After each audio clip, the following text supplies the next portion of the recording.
সন্ত্রাসীদের কোনো ধরনের ছাড় দেওয়া হবে না, কোনো সন্ত্রাসীকে কোনো ধরনের ছাড় দেওয়া হবে না।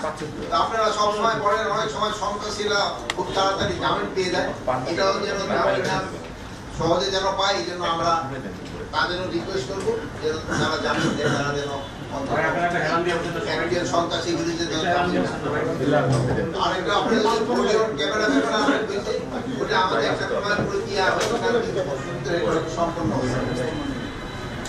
আর সবচেয়ে বেশি আলোচনা হচ্ছে নির্বাচনের প্রস্তুতি ব্যাপারে। আমাদের এখন নির্বাচনের প্রস্তুতি মোটামুটি সন্তোষজনক, মোটামুটি ভালোই সন্তোষজনক।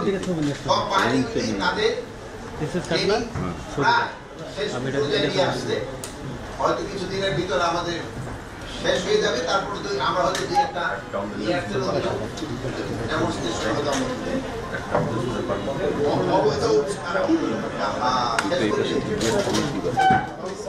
আর অবৈধ উৎসাহ উদ্ধার অভিযান যেটা চলমান আছে, এটা আরো বেগবান করা হবে।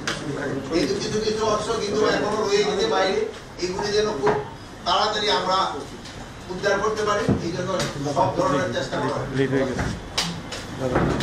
মাদকের ব্যাপারে, মাদকটা যদিও আরাকানের দিক থেকে ইয়াবা আসা একটু কমছে, বাট তারপর আমি বলবো যে মাদক কিন্তু অতটা আশাব্যঞ্জক না। গ্রামে গঞ্জে এই জিনিসটা ছড়ায়, এই জন্য এটা কিন্তু আমাদের সবারই একটা দায়িত্ব, এই মাদকটাকে কিভাবে সমাজ থেকে দূর করা।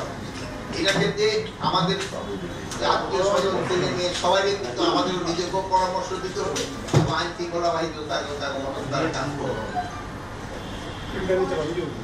আর একটা জিনিস হলো রাস্তার পাশে যে তেল বিক্রি করা, এই কিছুদিনের জন্য এটা বন্ধ হবে। এই তেল বিক্রি করে এই তেল দিয়ে অনেক সময় বিভিন্ন ধরনের অঘটনা ঘটায়। ঠিক কথা বলছে। আর এপিআই গুলির ক্ষেত্রে আমাদের নিরাপত্তা আরো জোরদার করা হয়েছে, যেমন ট্রাইব্যুনালে, তারপরে মেট্রো রেল এলাকায়, তারপরে রেলওয়ে, এগুলি নিয়ে আমাদের আজকে আলোচনা হয়েছে। আপনার যদি কারো কোনো, আমরা এটা অ্যাপ্রক্সিমেট তো ধরেন যে লাস্ট মুহূর্ত পর্যন্ত বলা যাবে না। আমরা পুলিশ প্রায় 1.5 লাখের মতো থাকবে, সেনাবাহিনী আমরা বলছি প্রায় 1 লাখের মতো থাকবে, বিজিবি প্রায় 35,000-এর মতো থাকবে, আনসার 4 লাখের উপরে, আনসার প্রায় 5.5 লাখের মতো থাকবে।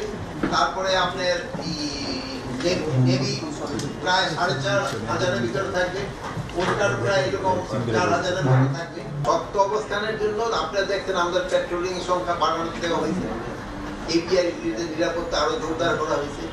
তারপরে যে ধরেন যে রাস্তাঘাটে যে ধরেন যে বাসে আগুন করে এগুলি বন্ধ করে দেওয়া হয়েছে, প্লাস আইন শৃঙ্খলা বাহিনীগুলি তাদের স্ট্যাটিক ডিউটিগুলো আরো বৃদ্ধি করবে।